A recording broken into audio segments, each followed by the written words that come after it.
Thanks for tuning in to the Medevac podcast, powered by the Robert Irvine Foundation, whose mission is to support and strengthen the physical and mental well-being of our nation's heroes and their families. I'm one of your hosts, David Reid. And I'm your other host, Christian Meyers. Thank you very much for joining us today on the Medevac podcast.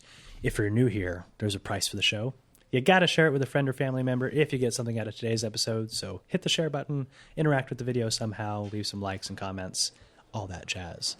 And if you want to get in touch with myself or Dave, talk about what kind of guests we should have on the show, what type of topics you guys want us to cover, easiest way to get a hold of us is at Medevac Podcast on Instagram.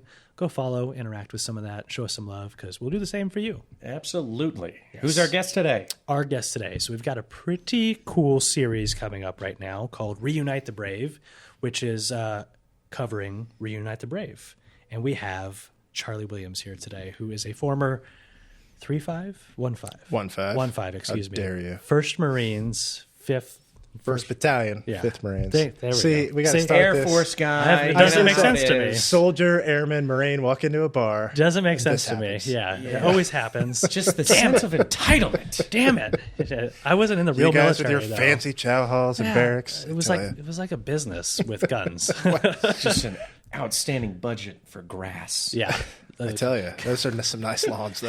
And you can walk all over. Oh, my gosh. No one says a thing. I have a heart attack. Yeah. Marines watch us. They're like, no! You're going to die! The NCO in me is already going crazy. Yeah, exactly. You guys have PTSD watching us walk right. across the That's lawn. Right. There's no doubt. Yeah. They're like, the first sergeant's going to kill you. I'm hearing a gunny behind me. Just heard you mention that. How do you know what kind of day it is? Yeah, exactly.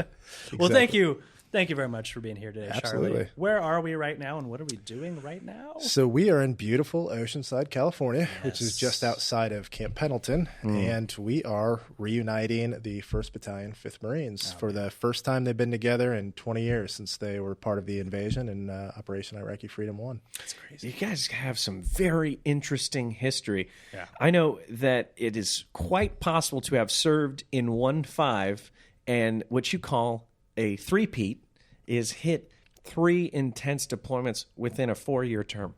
Yeah, and we were actually one of only 2 battalions in the entire military that had done it at the time, us and 3rd Battalion, 4th Marines. Okay. So, we did the invasion in 2003. I actually checked into the unit right after they got back from that first one. So, as you guys, being military guys and with seniors, these guys just came back from taking Baghdad in like 2 weeks. So there was only 15 of us that came from the School of Infantry that came in. Oh. And so it was an interesting transition with these guys. The utter definition of boot when we walked in with those guys. And we immediately did the build up to train back up, and then went back to Al Anbar and participated in the first Battle of Fallujah in 2004. Wrapped that up, and then just recycled again and went back 7 months later to Ramadi for another 7-month tour. So it was busy. Well, let's not gloss over those, because those are fairly important. Yeah, people have heard of those. I think those were fairly significant events that happened. So yes. Can you walk us through? So you arrived at the unit just as they were getting back. Correct. From the invasion, which I mean, craziness. We talked to a couple guests already who we're going to fill in a little bit of that. So before your time, but talk us through your time there. What was coming from basic training and doing your I guess AIT, right? Yeah. So it's School of Infantry for us. So you go through boot camp and you kind of walk out of that and you're like, I'm a Marine. I made it. I got it. And then you show up to the School of Infantry, and all those instructors are corporals and sergeants that have already completed their first tour, all infantry guys, so they know what they're talking about. Yeah. There is a bit of a shit. I haven't done shit yet. Like I'm starting all over. And so, but then they build you back up over that. I think it's about 9 weeks for SOI. And then you feel again like I'm an infantry guy, like tip of the spear, like I got it. And then we arrived to 1-5. So out of our class of 70, 15 of us went to 1-5. Everybody else went to 2-3 out in Hawaii. So God bless them. We got as they were in civvy clothes with their tickets to board the buses to go to the airport.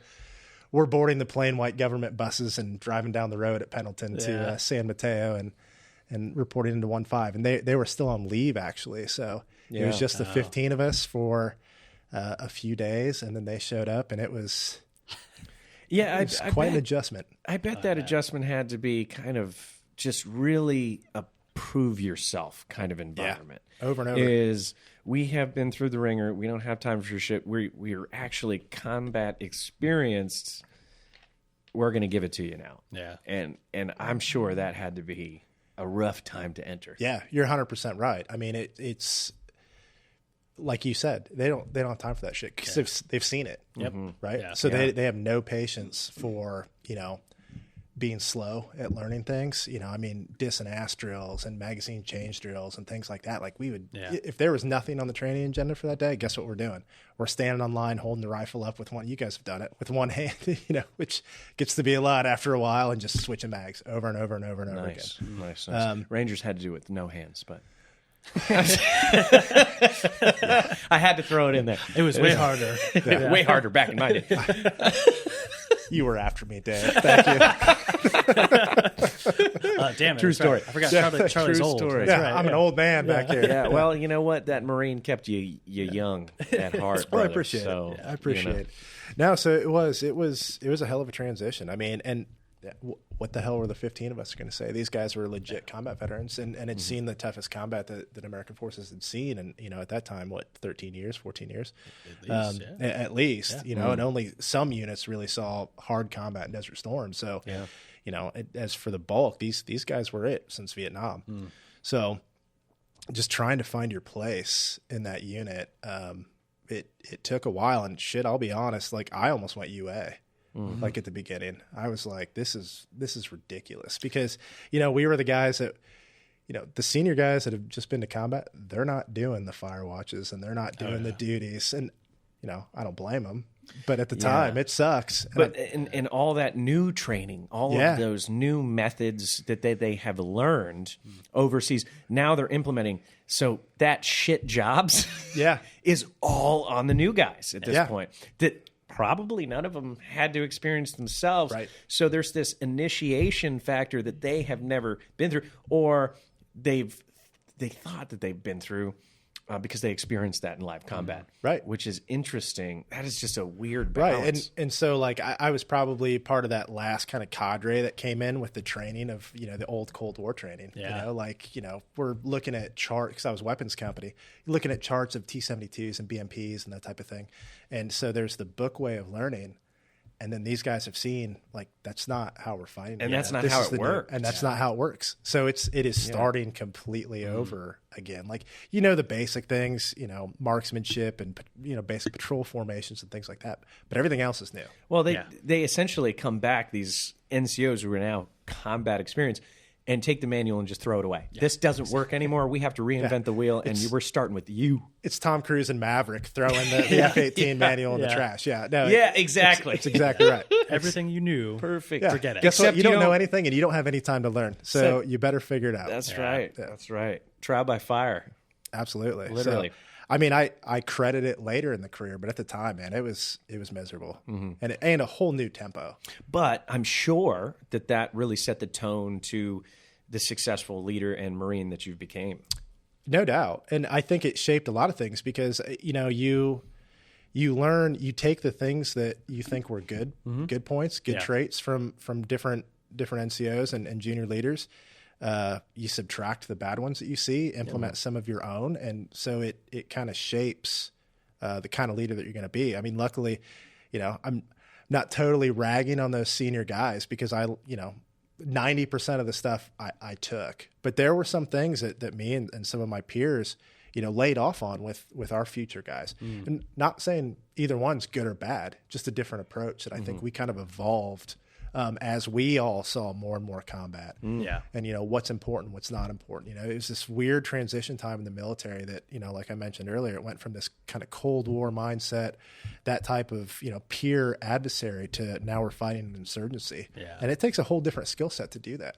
You have to be both combat ready and you have to be able to be diplomatic because you're working through a civilian. This is no battlefield where troops are on line and trenches and moving out. You're with the populace at all times. So decision making and being calm and coolness is vital because some PFC and Lance Corporal can can change the entire war with a bad decision. Yeah, You know, absolutely. it's a Quick lot. decision, too. Yeah, Yeah. exactly. Yeah. It's an interesting one, and a really reoccurring theme that we hear all the time too is pick the best pieces of the leaders and form who you want to become. So you obviously got challenged like at quite a young age, and by these guys who just came back, who you probably looked up to. Oh, yeah. Quite They a were bit. gods. Yeah. But some of them had to be dicks.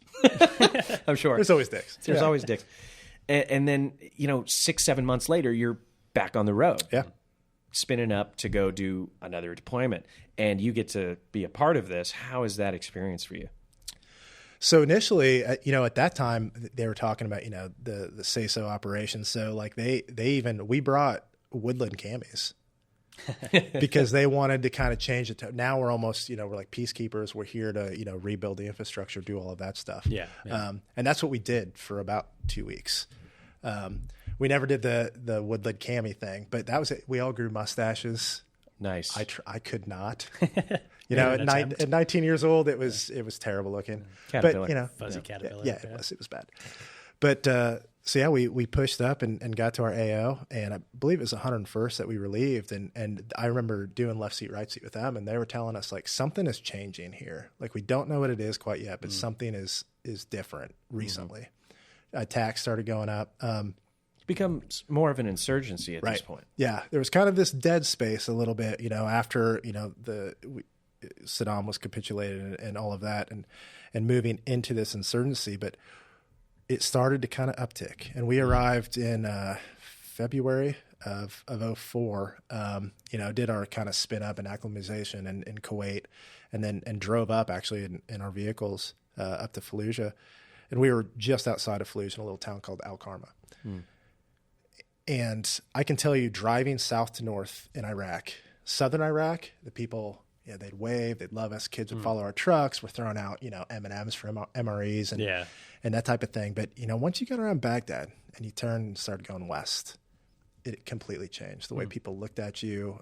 You start getting kids throwing rocks at the trucks, things like that. And it's like, oh shit. Like, Yeah. as we're driving up, we're like, shit, they were right. We might not even wear body armor because at the We're time, not in Kansas anymore. yeah. And then you make that, and it's like, all right, well, this is something. But Yeah. we started doing those kind of stability operations, escorting engineers, things like that, to restore power, wells and things like that, clean water to the people.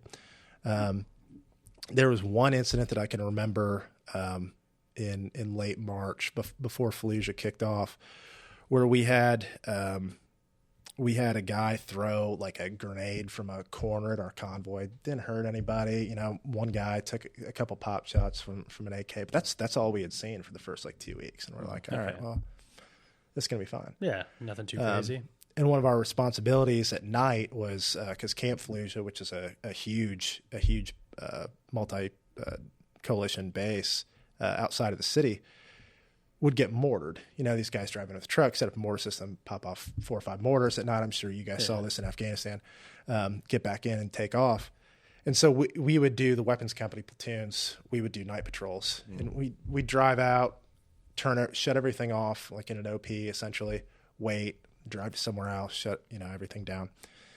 And one of the nights we were doing that, we get a call to head to Camp Fallujah for a meeting, and that was the day that the 4 American contractors were killed in Fallujah. We knew nothing about it at the time. It happened earlier in the day, and we had no idea why we were going. I remember the platoon commander, platoon sergeant, squad leaders went in. The rest of us were out on the truck, catching a nap on the hood of the Humvees. And it was like taking forever. And it's like, we'd already been out at that point, like 8-9 hours. And it's like, shit, man, we should be back already. We've got a day patrol tomorrow, like catch some rest. Platoon commander came out and said that, what had happened with the contractors, and that 2-1, which was our second battalion, 1st Marines. Thank you. Yeah. So 2-1 was Air Force. I know I have to do it. But 2-1 was going to be doing, Echo Company was going to be doing a targeted raid. They'd identified some of the people responsible into Fallujah, and we were going to be the blocking position to the south. And so our platoon had 9 Humvees, 4 were gun trucks, so the slant backs we had Mark 19s and 50s, and then the rest were high backs that had dismounts. And so we went into our blocking position, and I mean, Fallujah, Route Michigan, east to west, huge 4-lane highway. You know, Fallujah's really compact and densely populated area. But we're just sitting out there. We can't leave. We're their southern flank. Yeah. And from the time the sun came up, I still remember it. I heard this weird pop and like a whiz, and I just see this RPG round skipping down the street. I'm like, fuck, I'm in combat. Here it Yeah. goes. Like, here it goes. Here we're popping off. I was a designated marksman, so I was one of the first guys to have the ACOG on my rifle. So my job was to get high ground, provide visibility to my platoon commander, and report what I saw, and if I cleared rules of engagement to take action. So I start running because I see this tanker truck that's sitting there with a ladder, and it butted right up to a building that I could climb over the wall and get on the roof. Okay. I took like 2 steps and almost just fell flat on my face because the adrenaline Yeah. in my legs were, it recovered pretty quick, but I was like, what is this? Yeah, especially when you hop off of a seated position right into that. Yeah. Got out and like, Full sprint. that'd have been embarrassing. Yeah. We all have those one moments, especially in the first initial kickoff. Most of the time, I'm jealous of the younger generation guys with their GoPros, and they can document their whole experience. I'm glad that I did not have a GoPro in that instance, or any other guys to see that happen. But yeah, it was all day, constant gunfire. And you guys know how gunfights go. They're super intense lulls, and it went like that from 6 a.m. to 7 p.m. when we left, and just on and on all day. But somehow, miraculously, a couple of the trucks were damaged. We had one guy shot, but no major injuries other than that. But yeah, it was quite a day. Yeah. How did that change your perception of where you were and what you were actually doing? I think at that point it was pretty clear that this was going to be more than just this is going to be a combat. It's deployment. not stability. And you're getting the general consensus from those who deployed on the first iteration that this is a different tempo. Yeah. And some of those guys, we're already starting to say like, man, this is weird. This is different. Because again, they were trained the way we were originally for that, near peer threat. Yeah. And they kind of did that in the invasion, right? They were facing a uniformed army, speed, maneuver, pushing up, getting up to Baghdad, as fast and as hard as they could. And now it's a situation where we're sitting in a blocking position on a raid. Yep. And we just have to take the shots because we got to protect Echo 2-1, who's across the street from us as they're doing their operations. So yeah, now it was new for all of us, and we're almost now on the same page. It actually made like our unit a lot closer, I think, because it almost equalized everybody. Yeah, sure. Now it's new for everybody. Yeah. It's so weird. As soon as you're combat tested, that abrasive mentality kind of diminishes. It really does. Yeah, it really does, and everybody just is kind of on the same. That's I think when that brotherhood really solidifies. Yeah, absolutely. Yeah, if you can hold your own and show that you're competent, then boom, you're part of the team. You're now. proven. Yeah, you're proven. Yeah. That's so eye-opening experience, obviously. And how did the rest unfold? Yeah, so after that day, we went back, and it's so weird when the military decides to give you a good meal. But we got back to the FOB, and the cooks had us a nice dinner. We had been out for 26 hours, I think, when we got back. So we were out of Copenhagen, low on water. It was rough times out there. Yeah, so that's the number one complaint I hear about all your Marines in the initial invasion is not enough Copenhagen. Yeah. If Copenhagen hears this, they need to sign some type of deal. They probably already got one. They're like, how much we make on military members? So they have that calculated somewhere. I gave it up a long time ago, but I was seeing some guys out here that were still pulling out the coat 20 years later. Brand loyal. Yeah, definitely digress on this, but brought to you by Copenhagen. So eye-opening experience. That's got to be pretty crazy. But the brotherhood has solidified at this point. You guys go back for 7 months this time, right? And that training. I'm sure you got new guys in too. How did that feel coming out the other end, where you were the new guy once, now you're not so much anymore? Talking about going into Ramadi, yeah, on the third one, yeah. It was different because now I'm a squad leader. Yeah. And so, I had my own truck, I had my own guys, but we were changing it up again because of the dynamic nature of things were changing. We spent in First Fallujah 3 weeks in that city and legit house to house fighting. Political reasons, we were forced to stop, which then, they had to go back in November and finish it. Start back over again. Yeah, start back over again. But what changed after that is, I'll say after First Fallujah, actually, that's when the IED threat started picking up. And that's actually where my Purple Heart came from, was hitting an IED about 3 weeks after the Battle one of you're Fallujah. wearing around your neck right now?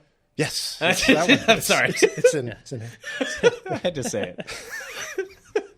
It's funny. We can joke about We it. could joke about it, yeah, because we both, Yeah. Anyway. But yeah, so nobody had ever talked about IEDs before. Yeah. I mean, we were running around in thin skin Humvees. And this is starting to pop up Yeah. on the second iteration, right? Yes. You're seeing the development of the improvised explosive device on the push through.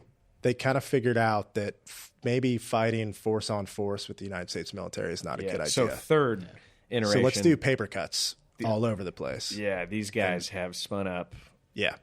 And so we had kind of learned that because we knew we were going to Ramadi, and actually 5th Marines had been in Ramadi for the 2 deployments before us. So 2nd Battalion, 4th Marines it's confusing, but it's part of the 5th Marine Regiment. They were in Ramadi when we were in Fallujah. And nobody talks about Ramadi in 04 because it was so overshadowed by Fallujah, but it was a terrible fight that they had. They lost a lot of guys, really difficult circumstances. And then 2nd Battalion, 5th Marines relieved them. And then we were going to relieve 2-5. Okay. So we had learned a lot of lessons and seen and been passed down through the regiment. So we actually split up even how our weapons company was structured. So we were 3 platoons. We actually reduced the number of trucks and the amount of members of the platoon. So now we had 5 25-man platoons. Okay. And all gun trucks, no high backs. So we had 5 slicks, usually 2 50 cals and 3 Mark 19s or 3 50s and 2 Marks, however, whatever platoon wanted to do it. And it really, mobility was key. Because if you sat anywhere, Ramadi, I try to describe it to people after even being in Fallujah. Ramadi, I think, is the most evil place on the planet. There was this just tangible feel in the air. Yeah. That you could. And there's a lot of high rises in Ramadi, which is unique for that part of the world and extremely densely populated. So if you sat anywhere for more than 10 or 15 minutes, somebody was throwing a grenade.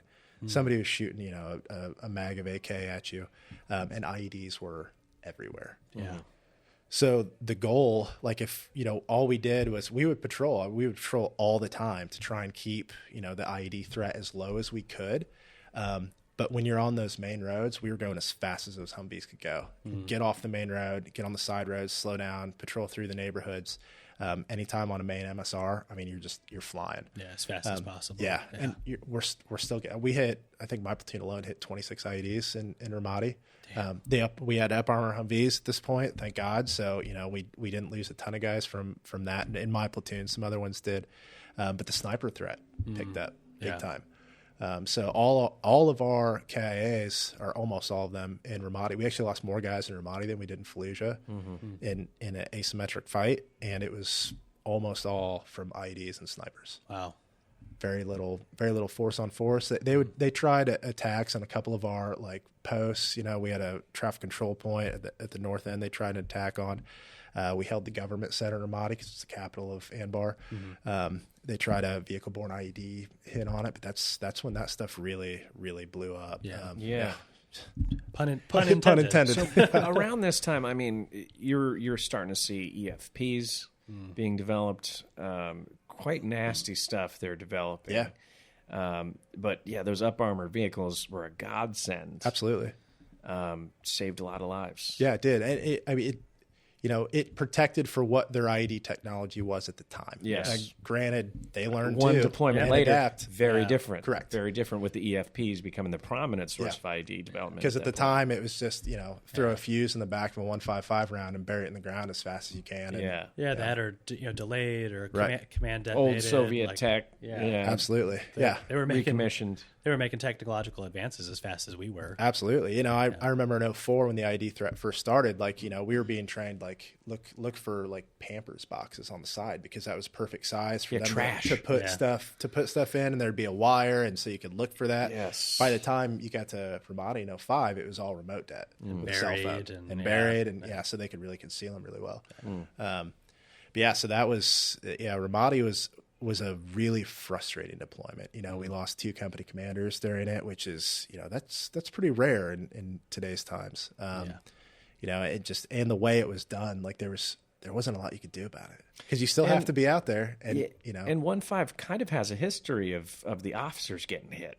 Yeah, it does, unfortunately. It really does, which is very odd. It's why their blood stripes on their dress blues are thicker than the enlisted guys. But it really does. But I think that 1.5 does have a unique culture, and I think we have been fortunate that we typically have a really strong officer corps that truly does lead from the front. Yeah. That's incredible. Yeah. So you guys get back from this deployment, obviously very banged up, demoralized in a sense, angry. Yep. And people are starting to transition out of the military at this point, including yourself, or did you continue? I was actually planning on re-enlisting at the time. So this is when General Mattis was doing the they were starting this thing, which actually most Marine battalions have now. It's called distributed operations. So it's basically making a much more capable rifle platoon by use of more advanced training, more advanced equipment, radios. You know, we had suppressors, we had all the fancy optics, we had the fancy NVGs. Some of us got to go to kind of an abbreviated JTAC school, JFO school. And I was lucky enough to be selected to do that and be part of that. But part of that, we were supposed to go to Afghanistan, was I absolutely had to extend my contract for 2 months. I didn't have the time to do a third deployment. And I was like, shit, this is cool. I like it. I love JTAC. I love the call for fire and calling in air. And being a mortarman, I'd done it a lot with indirect fire. So I was like, I'm going to ride this out a little bit. And plus, at the time, I was like, I've been to Iraq twice. I want to check out what Afghanistan's like. Challenge yourself. Right. Continue your development as a Marine. Be somebody that has that perspective that had been in both fronts at the time too was something I was interested in. But typical military fashion, we did the whole workup for it, and they sent us on a MEU, and we went to the Philippines and Japan. But yeah, and honestly, I truly loved my time in the Marine Corps. But really, with the op tempo we were on, and it didn't seem at the time like that was going away anytime soon. My wife and I, we were pregnant with our first kid, so I said it was time. It was time to get out. And probably a smart move too. Probably a smart move with that tempo because that is detrimental to the mental health. and that's what I want to kind of dive into a little bit after this. And is you go from that kind of tempo where you have these 3 repetition deployments in a 4-year span, and they're out within months, right? Yeah. I mean, this deployment, you had, was it 2 months? People were starting to. Yeah. I mean, I got back from I got back from my third deployment at the end of January, and I was out in March. Wow. So, and in those days, there was no this transition course. No I literally, when I got back, because I decided not to re-enlist, they were pulling in. My replacement was coming in, and all the new boot drop was coming in to replace the guys getting out, and so we don't have barracks rooms for you here. So I got sent to another part of Camp Pendleton with 2 other Marines and lived in an empty 11th Marines barracks. On theirs. So how does that feel while you're going through it? I mean, when you initially get those orders of you're no longer in the Marines anymore, you're out without kind of any reintegration training at all. How are you feeling? Or are you just too naive to even think about it at the time? I think there's a combination of naive and I think probably a higher than what it should have been self-confidence that I'll just figure it the fuck out. Yeah. As any Marine would feel. That's kind of how I felt about it. Like, that's what they drilled into you. Yeah. I mean, I closed this door. I love the Marine Corps. I thought I was going to stay in. I'm not. This is what's happening now. my dad was a career police officer. He seemed to live a good life. I'll just go do that. Mm-hmm. Makes sense. It'll be fine. Easy transition, right? Yeah. Yeah, it's going to be a similar thing, similar camaraderie, I'm sure, And how'd that look for you? Yeah, not well. Not well. So let's talk about it. What was the next steps for you after the Marine Corps? So I'd actually, during my transition time, I'd applied to a few different police departments. Got accepted to 2 of them actually on the same day. I picked the one that was closest to home. And where? Lafayette, Indiana. Okay. Middle of nowhere. It is not. How dare it's the Air Force in you, isn't it? It's so smug. But no, it's actually where Purdue University is. So there's about 100,000-ish people in the city. Yeah. So I mean, it's definitely not a large metropolis, but it's a mid-size police department. So, and then did you get accepted there? And I did, yeah. Went to the police academy. Was an honor graduate, and everything was off and running. But I pretty quickly, I think some of the things with the military and like initiative and making quick decisions, and also having have been a squad leader and a sergeant and these types of things, like I didn't realize that I was starting over and these people didn't know who the hell I was. Yeah. Back from zero, right? Right. Yeah. But I'm not at zero anymore. Yeah. And I've seen enough and in my head built enough credibility that, not that I shouldn't be questioned, but you should have trust and faith. You shouldn't have to prove I shouldn't yourself. have to right. That's how I felt. Yeah. And so I did not have the greatest reputation among my peers and like the lower level commanders, but up high, not a fantastic. Sure. You probably were looked at as an attitude problem. Attitude, too fast, too aggressive. Kind of common, in the transition from military to police. Yeah. It is a very different world. I mean, you're going from someone who has to make executive decisions on the ground that might not be as morally in place as the officer would see it as well. Right. So those kind of decisions, you're sitting there as a police officer like, this is stupid. Yeah. Yeah. Right? Oh yeah. And you run into that all the time. Absolutely. Sure. And then there's even things too, which is, you have so much latitude when you're on the ground in decision making. It goes back to that trust that you've earned in the military, to be trusted with your decision making and not having the, honestly, probably maturity is part of it. Sure. 24, 23 years old. But also not just having that vision to see that and realization that these people don't know who the hell I am. Yeah. And they also have no relationship to like what my SRB says about what my service was like. Yeah. So I have to play this game. So, I would like, there were some rules in terms of like even some laws that I disagreed with, and I'd be like, this is dumb. Yeah. Why are these people getting arrested for this? Yeah. It doesn't matter. Yeah. I'll just solve the problem and move on. Mm-hmm. But not your decision to make, right? And it's not my decision. And that is the thing with the police is just it is the institution that is primary, law and order. Yeah. Absolutely. Yeah. So absolutely. It's a little bit counterintuitive to the military service member. Right. It is. And after a while, I kind of got it, but I honestly, if I had to do it all over again, I probably would have left after like year 2 or 3. Like I kind of enjoyed because it was new and like new experiences and stuff like that. But then after that, like going to the same type of call with the same problem with the same people, which is what you do the majority of the time. It's just like, what am I doing? Yeah. Like, so I completely lost like my purpose, that I felt like I was doing anything meaningful. And how many years?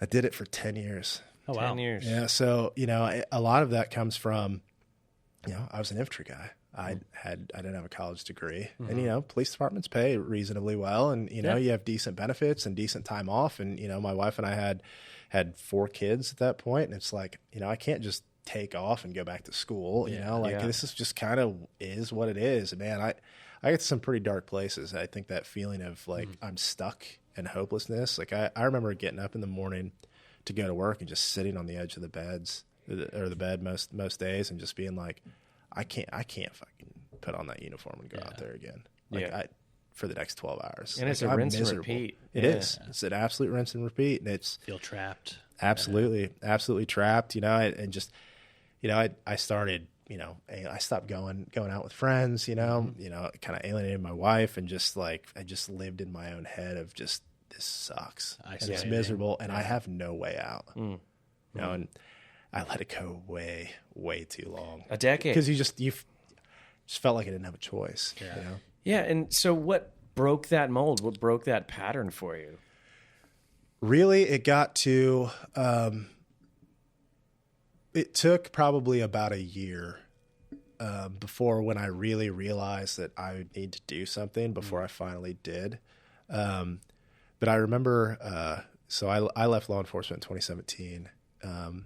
In 2016. So we had a great program in our area called Crisis Intervention Team. So officers would receive 40 hours, so a full week of training on mental health and how to deal with people going through crisis and things like that. So that they would bring in people that have dealt with a lot of things, therapists, stuff like that. They would teach us. We do a lot of role playing, things like that.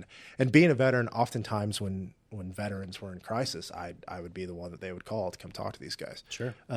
Which was fantastic. On one night, and this guy wasn't a veteran, but there was a guy who was outside of a school at like midnight, and he was just, he was in crisis. Just yelling, uncontrollable. There were a couple of young officers out there, maybe year 1, 2 officers that trying to get it calmed down, couldn't. So, I floated over there. I'd been around for 10 years and, I could deal with it. So I talked to him and got him calmed down. And at the time, our local hospitals had caseworkers working in the emergency rooms for exactly this reason. So, I offered him a ride, take him to the hospital. And he was like, sure. Yeah. I was like, I think you need to talk to somebody. Yeah. So get him in my car. I don't even have him sit in because we had caged police cars, and we were 1-person units. I had him sit up front next to me and drive him to the hospital, have a great conversation, just talking about family and life, and he's totally calm. Get him to the hospital, get him in his room. I'm staying outside of his room, briefing the nurse on some of my observations. And, he just needs to see the social worker, and I'm going to leave. This is a no report call, which is the best thing in the world when you're a police officer. And, I'm getting out of there. And I'm turned to the side and I'm talking to her, and he just comes out of the room and just clocks me right in the face. And I go down on my back and he immediately starts going for my gun. And so I'm kind of holding it off of that. A couple hospital security come over and kind of grab him. We're able to get him into custody. But I vividly remember as I was typing my report that night that I knew that I didn't fight as hard as I could have. I was never suicidal, but I certainly got to the point where I didn't give a shit if I lived or died at all. I was just tired. Yeah. And I remember, writing that report and being like, because the guy was probably like 55, not in great shape, smaller than I am. If that dude was bigger and stronger, like he could have got my gun. Yeah. Like he could have, and then God knows what happens then. So I think that was kind of the beginning of my wake up call, and eventually I resigned in 2017 and started to see pretty heavy counseling and therapy while I enrolled in school. And I'm like, screw it, I'll do whatever it takes. Like I have to get out of this and change the trajectory. So that was kind of how that transition worked. And finally, after refusing for so long to like, all right, I need to talk to somebody about this shit. I need to fix this, or it's, all of us have had guys that have gone down those types of holes and, feel like they couldn't get out and then ended their own lives. And, I certainly didn't want to be one of those guys. So, absolutely. So yeah, that's what kind of led to that transition out. What type of treatment did you seek first? So did you go to the VA or? No, actually I didn't even get enrolled in the VA until like last year. Oh wow! So, I had heard way too many horror stories and stubborn, and just had never done it. And I've actually, for the most part, had a perfectly pleasant experience at the VA since I enrolled. But it's because you do your paperwork. Yeah, right. That's exactly right. Just do your paperwork. Yeah, but no, I just did individual therapy and started out once a week, and I did that for like 6 months and. How long before you noticed the change, or did you? Honestly, I was super apprehensive. Yeah. I had one therapist that I just didn't really jive with, Sure. and almost I think internally I kind of just felt like she was too easy on me, even though I didn't want it externally. Yeah. You know what I mean? But then the next, I actually had 2 other ones, and they were both great. But they would challenge me, you know, kind of call me on my bullshit a little bit. Keep you accountable. Yeah. But I had to have been at that point for it to be acceptable. Had I done that, even though I hate that it took me 10 years to do it, had I done that 5 years sooner, I'd have walked out of one of those offices after a session or 2 and just been done with it. Yeah. You know? So I'm sure that absolutely. It goes back to, I can figure it the fuck out. Yeah, exactly. What do you know? How would you know what I've been through or what I need to change? Exactly right. Yeah. I'm sure it was that acceptance of giving up being a police officer as well. I'm sure that as soon as you walked away from that, it was like a weight had been lifted. You are 1,000% right. I can tell you exactly how I felt when I got home and took that stuff off for the last time. It felt, like you said, just a huge weight lifted off, and like, okay, now I can start the rest of my life. Yeah. And let's kind of repivot the story a little bit into what I really think helped your therapy, you know, your mental health, was getting into the nonprofit space. 100%. Right? Let's dive into that. I mean, sure. That has to be the number one healing thing, I think, is once you recognize a change needs to be had for yourself, you go through the steps, you go through the counseling, and then you just launch that forward when you start helping and seeing the effect you're having on others, right? Yeah. So like when I initially went back to school, I went to aeronautical engineering because before 9/11, I wanted to fly. My grandfather flew in World War II on B-24s, and took me to air shows when I was a kid, and so that was my dream. Like I wanted to be a fighter pilot. I wanted to be a Marine, but I wanted to be a fighter pilot. 9/11 changed that trajectory a little bit and kind of sped up that timeline. But so then I'm like, all right, screw it. I'm too old now because I was 34 to start kind of that traditional pilot. Too old for the military. Too old to start that traditional like airline or private pilot track to get successful relatively quickly. So I was like, I like working on stuff, and I love aviation all the way around. So I'll go be an aeronautical engineer. I'll work on planes. I'll build engines. I'll do that type of thing. So I did that, and I loved it. I love school. I was at Purdue, which is a huge aviation school, and going through that process. And actually, in my last, just getting ready to start my last semester, I'd been volunteering at the Veteran Service Office at Purdue, which has a great program for peer mentors. So if you're getting into your last 2 years of school, you can sign up, and then you get assigned, typically 8 to 10 new students that have transitioned out of the military or ROTC kids. And, it's nothing crazy. You just check in on them if they need advice for something, or, you're there for them. So I was doing that, and then a advertisement for an intern opportunity at a nonprofit that works with veterans was put out, and and they had an event coming up that they needed somebody to come out to, and at the time it was like a whole weekend long thing, and it was across the country, and I'm working full time, like 2 jobs at the time because I'm going to school, and plus with school I'm like, I can't take this on. My wife was like, you should go check it out, because I don't know how you guys felt when I first got out. I didn't want anything to do with veterans. Because it was so hard for me to leave anyway that I didn't want to be around it. So with the VSO program, I'd kind of dipped my toe back into it and been like, okay, I like being around these people again. And so, my wife told me, you should go do it. And I did it, and I absolutely fell in love with it. And, I volunteered a couple more times, and then decided that's the direction I'm going to go. And they hired me, and through that, I've started working with the Robert Irvine Foundation on some projects, and now here I am doing this. And now here we are, years later, after all that experience, what has led you here today and to this event that we're about to kick off is Reunite the Brave. So let's hear about this program that you developed. Yeah, so I think the thing that, I went through, I'm sure you guys had similar experiences, is when you separate, especially from active duty, you come from all over the country. You're in this one unit, you serve together, and then when your service is over, you spread back out across the country. Yeah, that's it. And there's not a lot of us. It's not like you can go down to the local VFW and run into a guy that, served in a sister unit or something like that. That's not going to happen. And everybody's busy. They're busy as shit. Yeah. People are starting their families, they're starting new careers. And so it's not something that's on the forefront. And then that's where that social isolation starts to creep in, right? Like you're alone and you've got to figure this all out on your own. But the thing I think we all missed and what we're trying to address with Reuniting the Brave is you already have this huge kick-ass network that knows you better than anybody else, knows you better than your spouse, your siblings that you're closer to than any of them. What the hell are we doing? Squandering it, right? Yeah, we're absolutely squandering that support network. And especially today with technology, with Zoom, with, FaceTime, all of those things.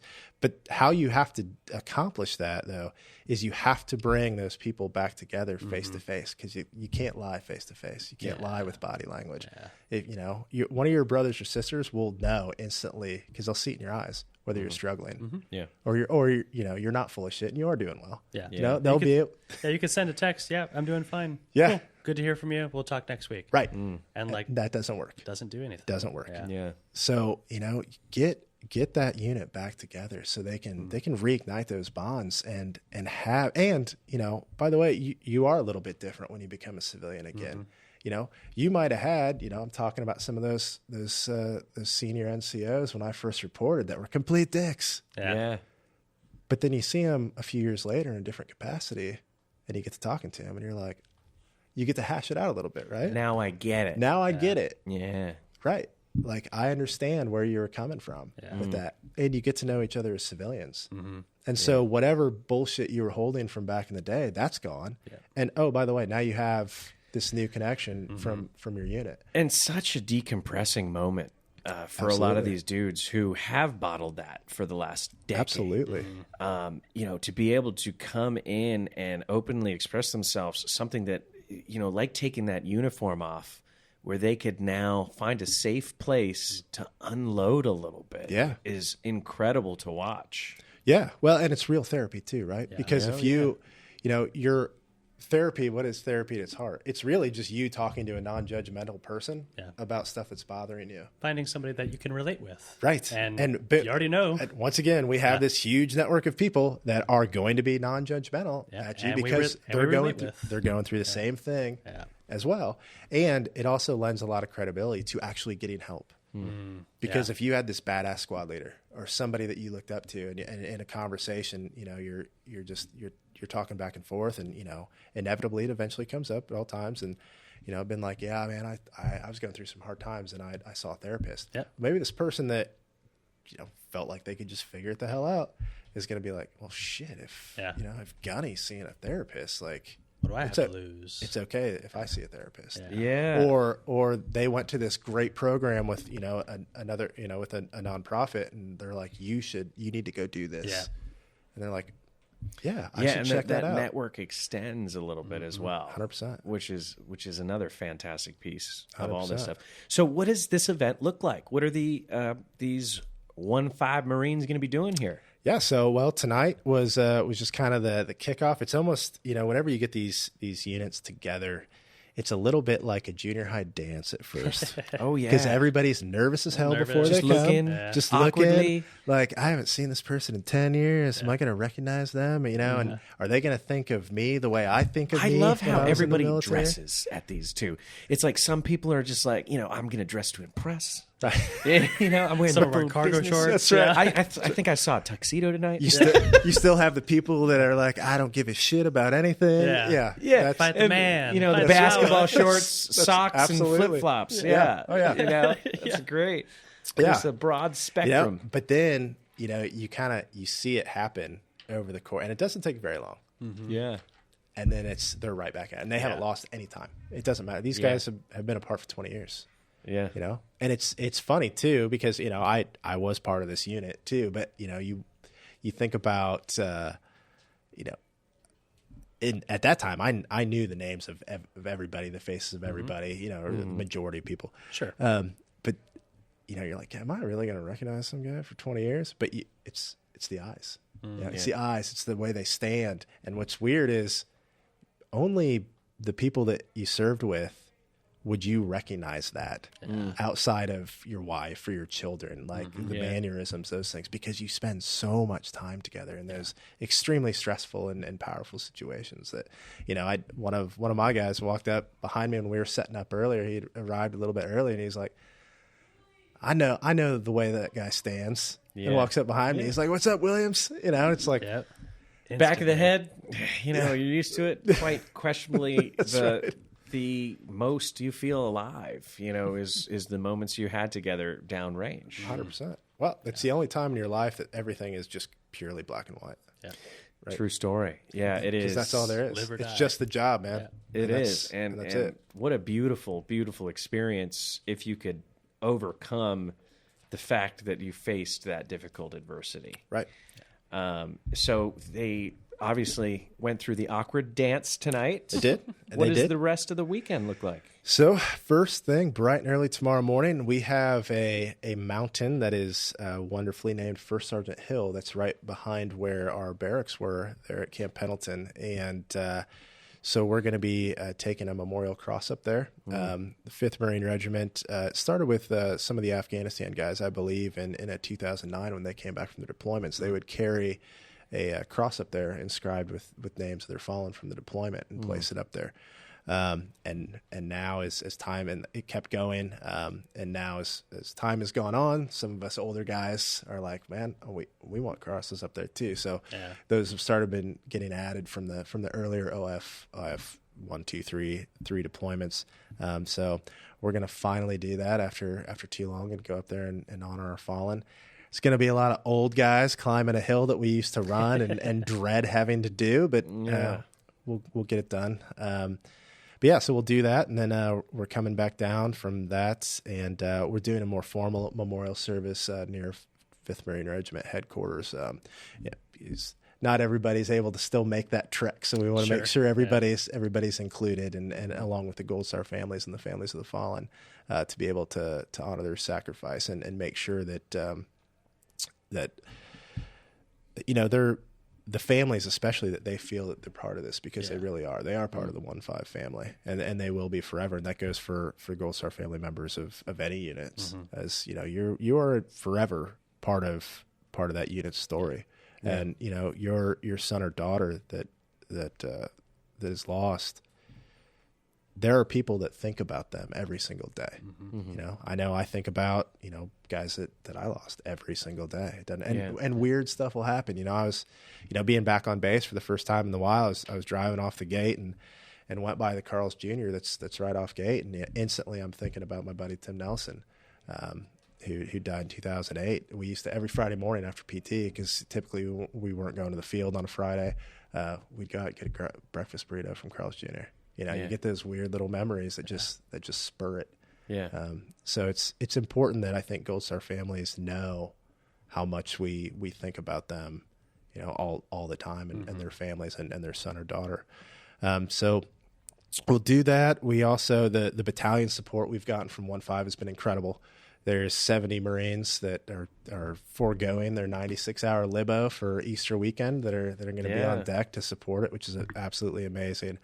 So they're doing the hike with us. They're doing all the setup of the memorial service. They're bringing out some of the modern weapon systems, the stuff that actually probably works, unlike a lot of stuff we had back in the day. Check out this Gucci stuff. That's right. Yeah, it's just gonna make us jealous.